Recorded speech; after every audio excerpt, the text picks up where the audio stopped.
I transmigrated into a female-oriented novel, becoming the male supporting character in a domineering CEO story.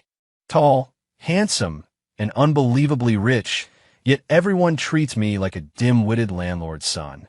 The impoverished female college student my family sponsors want me to give her gambling addict father $100 million in exchange for a chance to pursue her.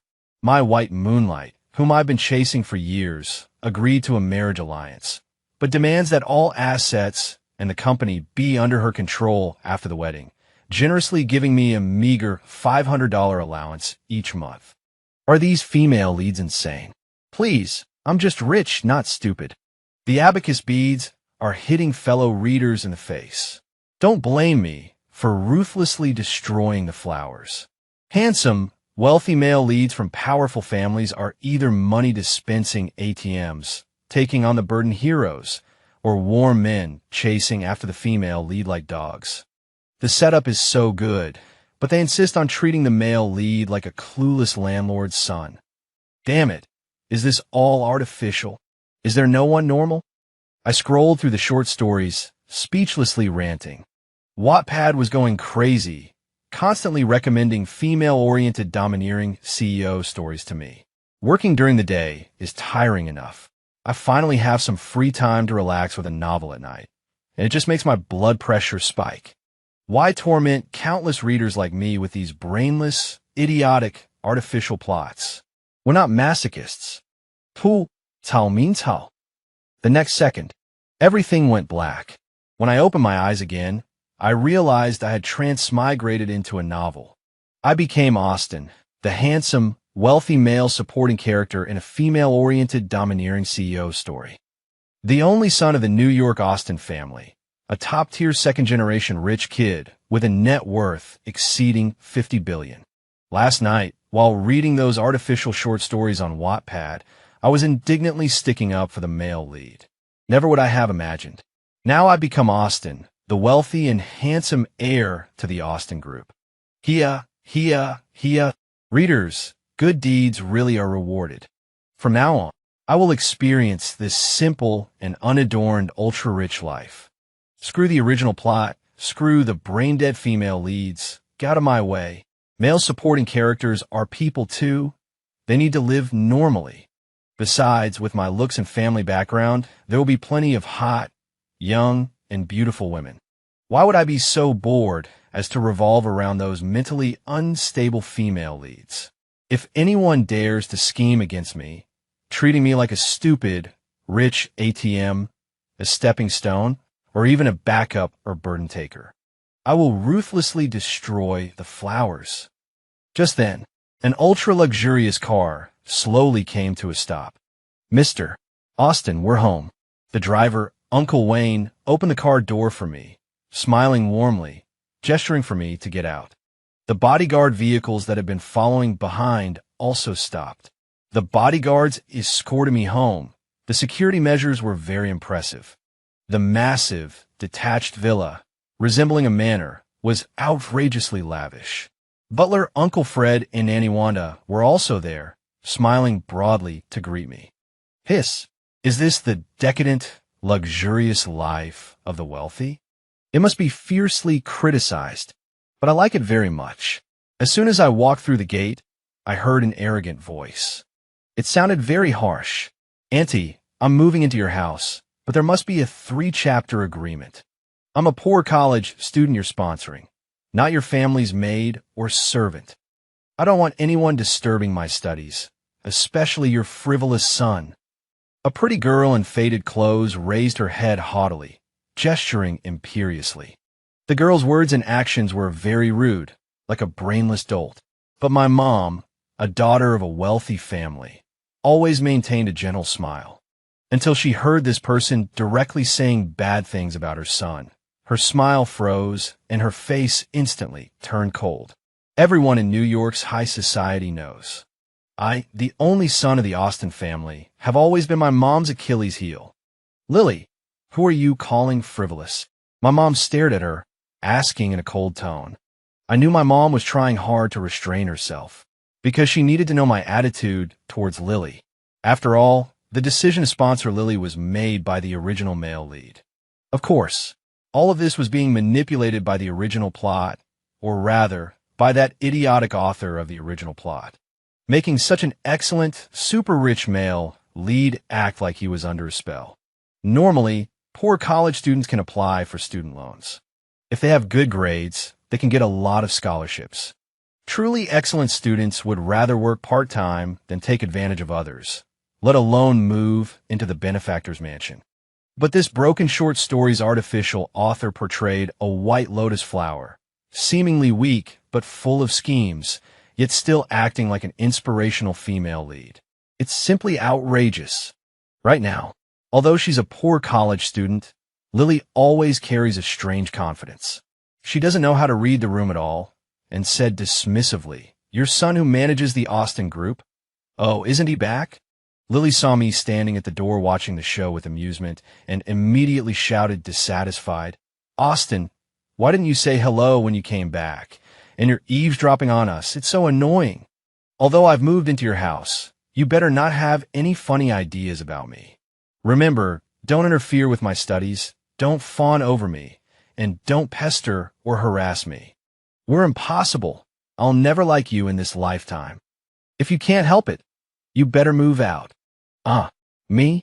I pointed to myself, looking bewildered, revealing the meme of a girl pointing at herself with a question mark on her forehead.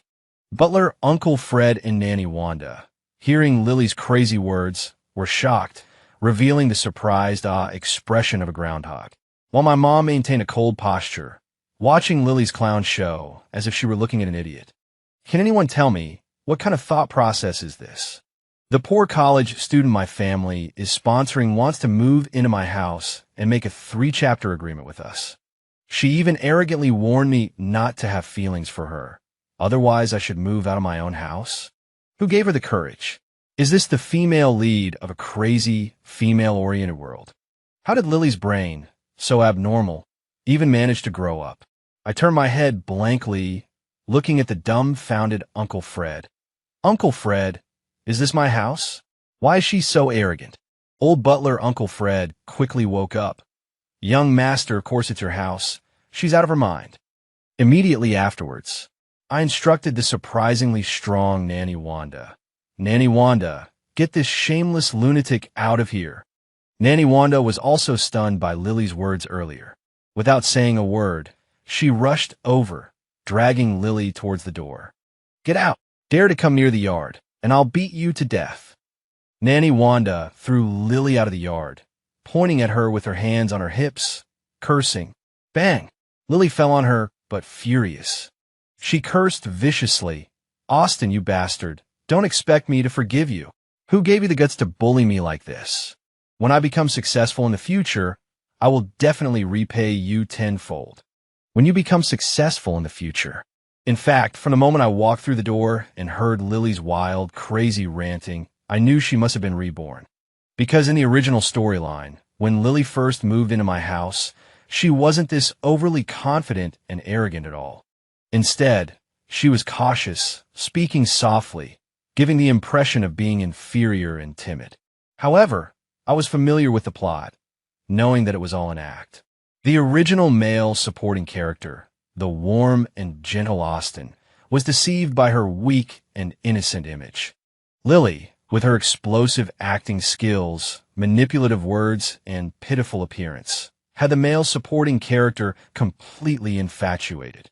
But I'm not the original male supporting character. Don't even think about using me as an ATM or a backup to achieve your distorted values female lead ambitions.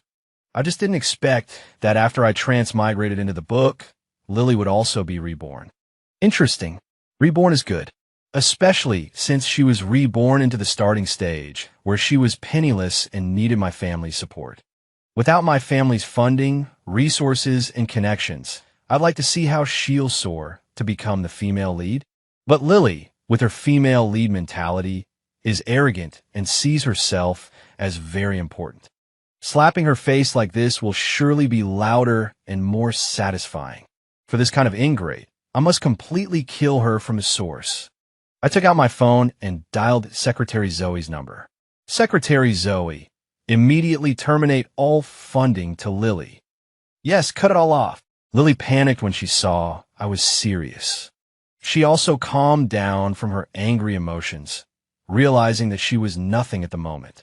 A gambling father, a seriously ill mother, and a younger brother in school, and a poor and broken home. She could barely attend university thanks to the Austen family's funding. In her previous life, Lily relied on the original male supporting character's love for her, so she treated him like the village idiot from a wealthy family. She unscrupulously used the Austen family's money to support her broken home. At the same time, she graduated from university smoothly and used the Austen family's connections and resources to protect her ascent. In the end, Lily was noticed by the domineering CEO male lead, Drake, and the two joined forces to build a powerful business empire. So even if she was reborn, she wouldn't bother remembering lottery numbers or anything like that. As for the original male supporting character, Austen, she dumped him with some bizarre excuse. What excuse? Lily asked the male supporting character if he liked sweet or savory tofu pudding. When a male supporting character said he liked sweet, she said she was a staunch supporter of savory. She also rambled a bunch of sophistry, claiming that this was a sweet party versus savory party clash of values, impossible to reconcile. Therefore, their personalities and values didn't match, and it was better to cut it short. So they had to break up. Then she turned around and threw herself into the arms of the domineering CEO male lead, Drake, and the two lived out a sweet romance novel plot. So, tell me, isn't Lily this inspirational female lead? Inspirational? Ask anyone who saw that fake person short story. Wouldn't their blood pressure soar? Now that I'm here, let's see how she's so inspirational. Lily cursed in her heart that the heavens were blind, actually letting her be reborn into the most difficult stage. Thinking of her volatile gambling father's iron fists and her seriously ill mother and younger brother, who were a burden to her. She could also be flexible and was decisive in admitting defeat and showing weakness. Lily got up from the ground, suppressing her dissatisfaction and grievance. Then, she put on a professional fake smile on her pretty face, looked at me with sparkling eyes, but said crazy things. Austen, you win. Your behavior has caught my attention. As long as you give my dad a little bit of pocket money, I'll give you a chance to pursue me. Actually, it's not much, just 100 million. It's just small change. Here we go again? Is Lily's brain broken? Does she not understand human language? The impoverished female college student funded by my family, whose clothes are washed until they're faded, is saying that 100 million is small change. Let me give her dad 100 million in tiny pocket money, and I can get a chance to pursue her. What kind of mutated carbon-based life form is she that she can say such brainless things? The heir to the New York Austen family, the head of Austen Group with assets exceeding 50 billion. Is that desperate for women? Crazy. Just then, the burly bodyguard, who was always cold and serious, couldn't hold back and laughed out loud. Sorry, Mr. Austen, I have received professional training. No matter how funny it is, I won't laugh, unless I can't help it. The bodyguard was struggling to hold back his laughter, but immediately turned around to explain. Encountering a female lead with a brain like Lily's, even an old eunuch would be moved to spring. Didn't you see that the butler, Uncle Fred, and the nanny, Nanny Wanda, were laughing so hard they were bent over backward despite their age? As for me, of course I was stamping my feet and laughing heartily. Laugh my ass. Austen, give me a straight answer. Are you going to give it or not? It's just a small sum of 100 million, right? I've already agreed to give you a chance to pursue me. What else do you want? If you don't have this much sincerity, I'll never talk to you again. Lily felt that she was giving enough face and was also showing weakness to me, this backup. It's simply outrageous. After all, she's a reborn person, the one who knows best what kind of stuff I am. Just a licking dog backup who madly pursues and loves her. Nothing more than a stepping stone for her ascent. Lily felt that using the ultimate moves, I'll never talk to you again, and I'll never forgive you, could easily manipulate me, this super rich second generation. However, I'm not the male supporting character from the original novel. These bullshit ultimate moves have no effect on me at all. Even Lily, this female lead, is nothing more than a crazy idiot in my eyes. Lily saw that I was unmoved, even smirking with a playful expression. She turned around to leave, preparing to play the push and pull game. At the same time, wait a moment. My mom, who had been staring coldly at Lily, suddenly spoke up. Lily was overjoyed upon hearing this, and a smug smile appeared on her face. She knew this trick would work. After all, she was reborn. Lily naturally knew how much her mom cared about me, her only son. Lily was like a victorious rooster. With her head held high, she said arrogantly, "Making me angry has a price. Austin, to make you learn your lesson, this time you must give 300 million in small change. If you don't listen to me, you'll make things difficult for me." I was too lazy to listen to her nonsense, and my right hand involuntarily swung over. Damn, difficult, then don't do it. Slap. Hypocritical. Talking endlessly and full of useless words. You really deserve a slap. Lily covered her burning right cheek, staring at me with disbelief. Austin, are you even a man anymore? You're finished. I'll never talk to you again in my life. Don't even think about me forgiving you. Is this for real? Exactly what I wanted. The next second, Lily's mother, who had been coldly staring at her, elegantly swung her left hand. Slap. Lily's left cheek also received a resounding slap. Mother and son joining forces, a symmetrical double slap. You have a foul and offensive mouth. You deserve a beating. The Austin family kindly sponsored you, only to be repaid with ingratitude. We agreed to your unreasonable request to live in our house, but you set down rules for us, demanding that my son stay away from you, even move out. What do you think you are, daring to scold my son like a thankless wretch? Do you really think the New York Austin family is someone anyone can humiliate at will? The normally gentle and amiable mother rarely became so violently angry. Of course, what allowed her to make such a decisive move was seeing how indifferent I was to Lily. If I didn't like her, then she was just a stranger in her eyes. The mother coldly warned, "If you ever dare to act up in the Austin family again or harass us, I will not only have the police arrest you, but also have a lawyer recover all the past sponsorships." For students with such bad character, the Austin family has the final say.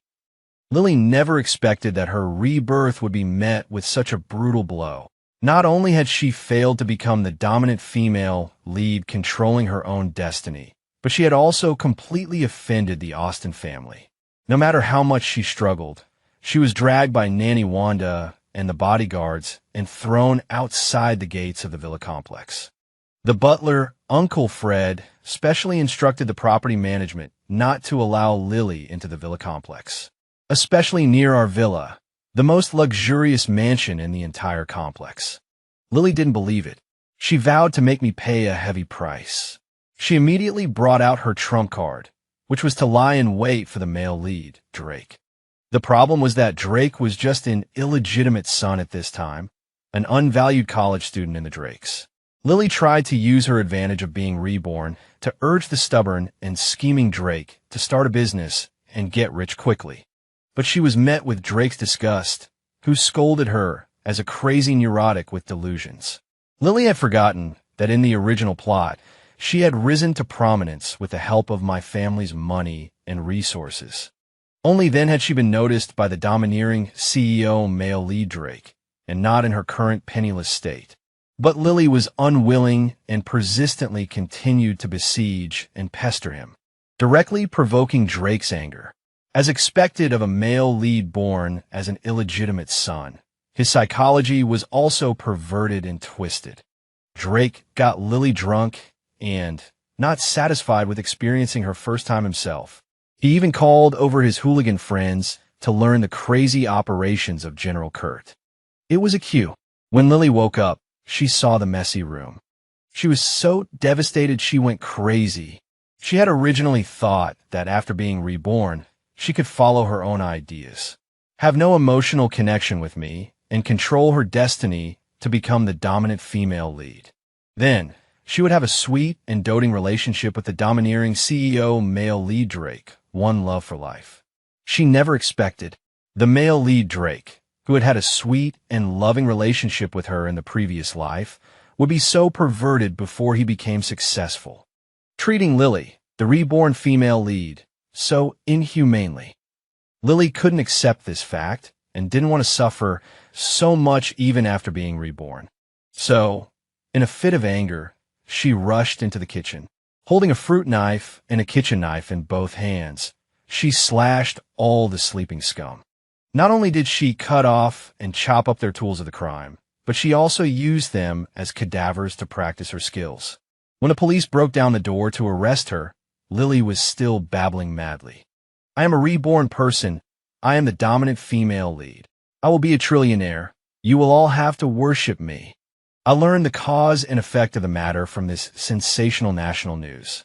Lily was diagnosed with mental disorder and was temporarily placed in a mental hospital for treatment. After her condition stabilized, the trial process would proceed. However, Lily didn't live to see that day. On the second day after she entered the mental hospital, she was pushed down the stairs and killed by a real mental patient. Truly, you reap what you sow. Austin, fortunately, you woke up early. You didn't have any connection with her. Otherwise, your mother would have been worried all day long. Who would have thought that this Lily would be so ruthless, killing 11 people in one go? After reading the news report, the mother felt lingering fear and apprehension. I patted my chest and assured her that I would be very careful in choosing women, especially those female leads who are mentally abnormal. I must stay far away from them. However, if nothing unexpected happens, then something unexpected will happen. I didn't go looking for those crazy female leads, but they were arranged by the mighty hand of the plot to come to me. This day, the tall, sexy, beautiful, and young Secretary Zoe knocked on the door, and after receiving my permission, entered the president's office. "Mr. Austin, the group's front desk on the first floor called to say that a woman named Crystal is looking for you." "Crystal? I'm just looking at the name. I guess she's another female lead. Based on my experience of transmigrating into a crazy female-oriented world, she must be mentally abnormal. Thinking of the craziness and ruthlessness of that female lead Lily before, I don't want to provoke these lunatics." Without any hesitation, I decisively refused. "I don't know any Crystal, and besides, she doesn't have an appointment. Just have the front desk reject her." Hearing my cold rejection, the gossip fire that had just been ignited in Secretary Zoe's heart was extinguished. "Okay, Mr. Austin, I'll tell the front desk." Secretary Zoe smiled gently, then twisted her slender waist and perky buttocks and turned to leave. In less than a minute, she knocked on the door again and walked in. I personally declined her visit, but she said she has a major project to discuss with Mr. Austin, and she specially emphasized that it involves a very important project for the Coles and the Austin family. Secretary Zoe ignited the gossip fire again, asking with a bright smile, "Do you think, Mr. Austin, should I have the front desk let her up?" "Judging from this Miss Crystal's tone, she seems to be very familiar with you." "Oh ho, this Secretary Zoe has been favored by me too much recently. She's getting a bit arrogant in her speech and actions. She even dares to teach me what to do. I'm not a soft rice eater. Do I need a secretary to teach me what to do? It's simply a rebellion." I glared at her speechlessly. "Being so gossipy will only harm you." Hearing this, Secretary Zoe's pretty face changed color, and she immediately closed her cherry mouth. I extracted the plot from the Pseudo-Man short stories I had read from my mind, quickly sorting through it. Crystal was indeed the female lead in the book, and she had once been a stunningly beautiful schoolbelle.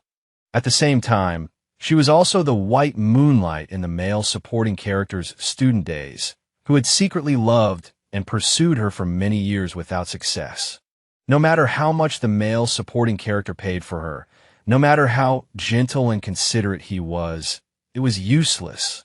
Crystal still loved the heartless playboy male lead the most, and followed him abroad regardless of everything.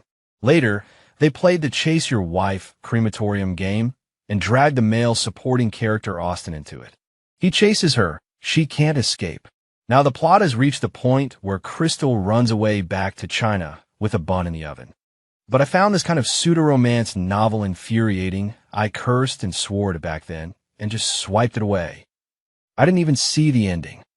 I have no idea how Crystal used the male supporting character Austin after returning to China. Damn it, if I had known I would transmigrate into this book, I would have gritted my teeth and finished reading it back then. But whatever. I am a normal, super rich second generation, not a stupid son of a rich landowner. Am I supposed to be afraid of some damn female lead? Since I'm here, I might as well settle in. Can I, the CEO of Austin Group, the heir of the New York Austin family, spend my whole life hiding from those crazy female leads? If I can't enjoy and experience this unadorned, ultra-rich life freely and elegantly, then what's the point of me transmigrating into this book? Since it involves a major project between families, let her come up. Secretary Zoe nodded obediently and turned to leave. Her swaying posture is really irritating. Wait a minute. Mr. Austin, is there anything else you need? I'm very irritable right now. Who? That's better. Having entered a state of zen, I face Crystal without the slightest ripple. Regardless of her beautiful eyes and amorous feelings, displaying her stunning beauty and perfect figure. I was like an old monk in meditation, watching indifferently.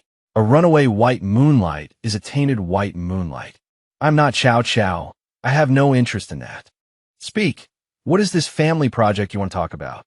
I open my mouth without emotion, completely in a businesslike state. Seeing my appearance, Crystal was immediately frustrated and angry. She asked angrily, Austin, what kind of attitude is that?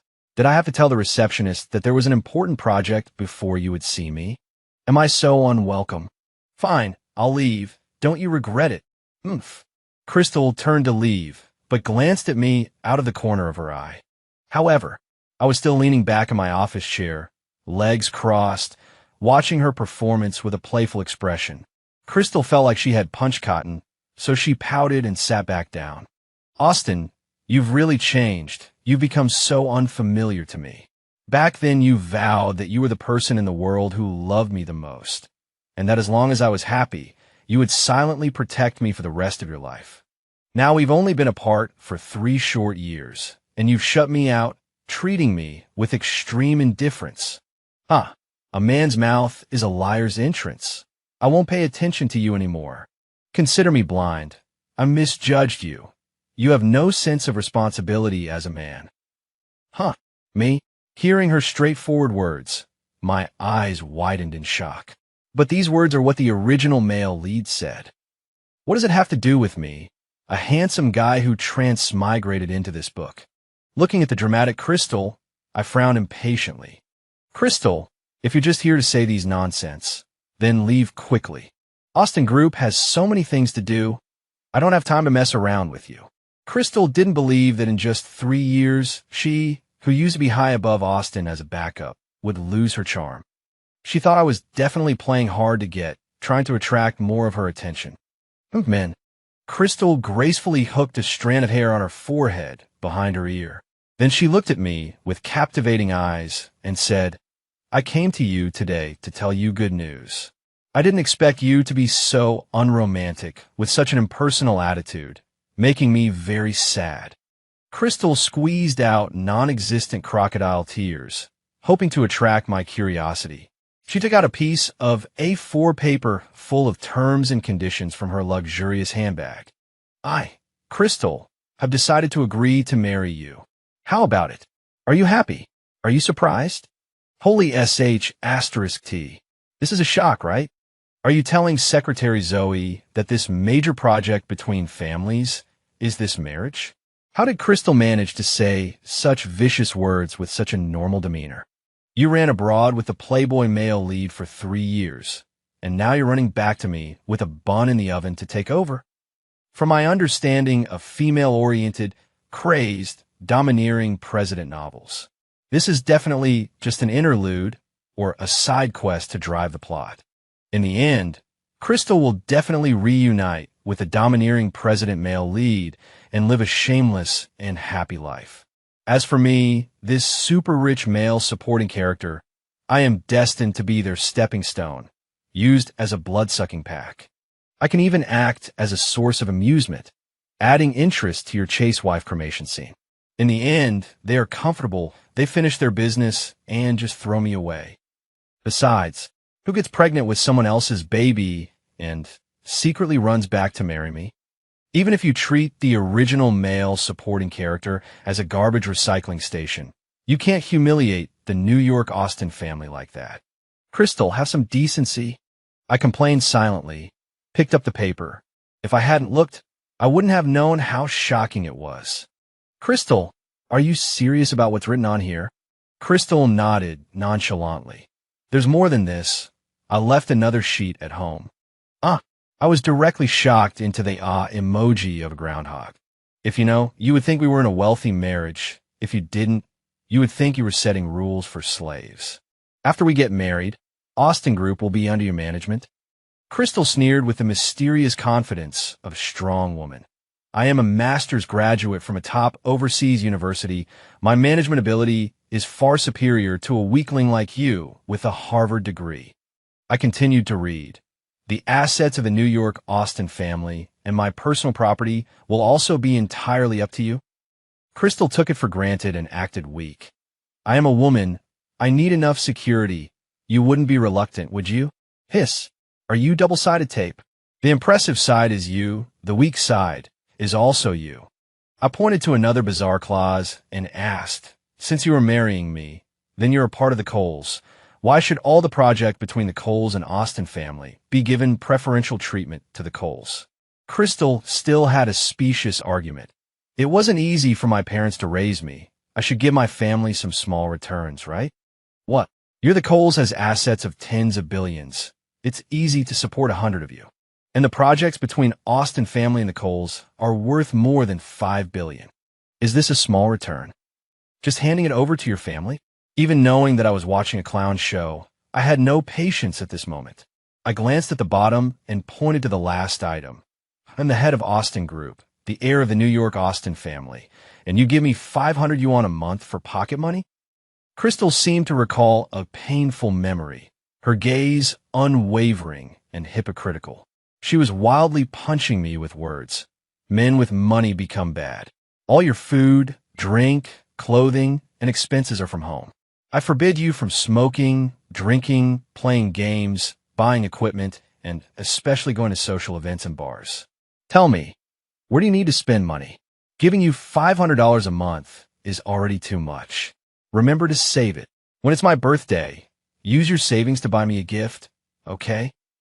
This is trying to swallow me and the entire Austin family, even the Austin Group, root and stem. You, a dirty white moonlight carrying another man's child.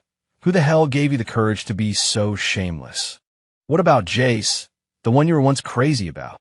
Why was he allowed to smoke, drink, get perms, even clubbing and everything else? He spent money lavishly and even two-timed in women. All of his flaws and bad habits cross your red lines. Why weren't you moved by them back then and even became obsessed with him and followed him abroad? I'm asking this for the tragic original male supporting character, wanting to know how shameless this dirty white moonlight can be. Sure enough, Crystal never disappoints. She twisted the truth. Jace is different. He's worth me being like that for him. After hearing that, I couldn't help but laugh, mockingly scoffing. Oh, so I deserve to be the garbage dump? I have to stand in the same spot forever and be your backup to manipulate at will. After hearing that, Crystal was stunned and scolded in a panicked tone. Austin, stop it. It's not what you think. She absolutely wouldn't allow her most loyal licking dog backup to awaken. Sigh. I truly feel endless sadness for the original male supporting character in the story. Of course, it's all the fault of that fake idiot author. The perfect, outstanding, all-around genius male supporting character was actually set to be a brainless backup, taking over the mess. Crystal's rules and regulations are completely treating me like the landlord's foolish son. I pointed at my own face disdainfully mocking, "Do I look that tragic with stupid, rich carved on my face? How can you, a married pregnant woman, be so shameless, carrying someone else's seed and still daring to come and propose marriage with me? Those rules and regulations above are going to eat the Austin family clean. I want to ask, is this how you the Coles educate your daughters?" That's truly eye-opening. Crystal didn't expect me to suddenly change my face, and even less that I knew her secrets. Her face was pale, but she was still forcefully trying to reason. "Austin, you're slandering me. Be careful I sue you for defamation. If you don't want to marry me, you can directly refuse. Why do you have to throw dirty water on a woman like me, even on the Coles? You have to apologize to me, otherwise I'll never talk to you again." The next second, I couldn't bear it anymore. My right hand couldn't help but swing out. Slap. The strength was just right. It didn't leave a palm print, but it was enough to make her face burn. Crystal covered her burning right cheek with her right hand, her face full of disbelief that I would dare do this. Oh, that hateful little look. Is it complaining that I only slapped half her face? Okay, I'll satisfy you.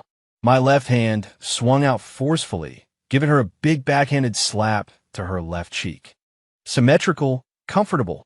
Crystal wanted to rush over and scratch me, but the thoughtful and sensible Secretary Zoe had already rushed in with the security guards.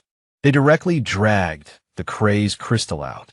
Immediately afterward, I took out the hidden camera I had prepared in advance and copied the video of what had just happened. With this bombshell, it would be enough to make Crystal and the Coles completely lose face in New York's high society circle.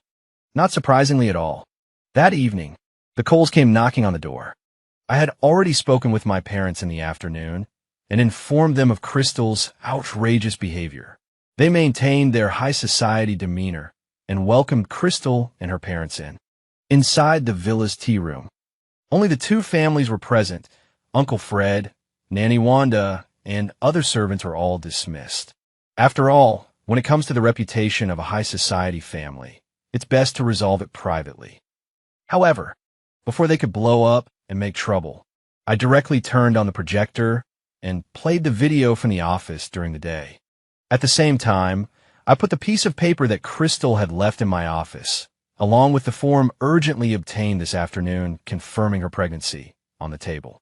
Mr. Cole and Mrs. Cole saw the video and the evidence on the table. They went from being furious when they entered to being extremely embarrassed and ashamed at this moment. Mr. Cole was so angry that his veins were popping and rushed over to slap Crystal twice. "You rebellious daughter, you've disgraced the Coles. My lifelong reputation of Mr. Cole has been ruined by you. You even deceived me that going abroad to study was to help the family business. Is this how you help the Coles? You've read so much that it's all gone into the dog's stomach, a shameless scumbag." Crystal was very disgruntled with being scolded and even dared to glare fiercely at me. This made my always protective mother very unhappy. She stood up and slapped her in the face. My mother stared at her and questioned in a chilling tone, "Carrying someone else's bastard child and daring to find my Austin family for marriage. Who gave you the nerve? Do you think the Austin family is stupid and easily bullied?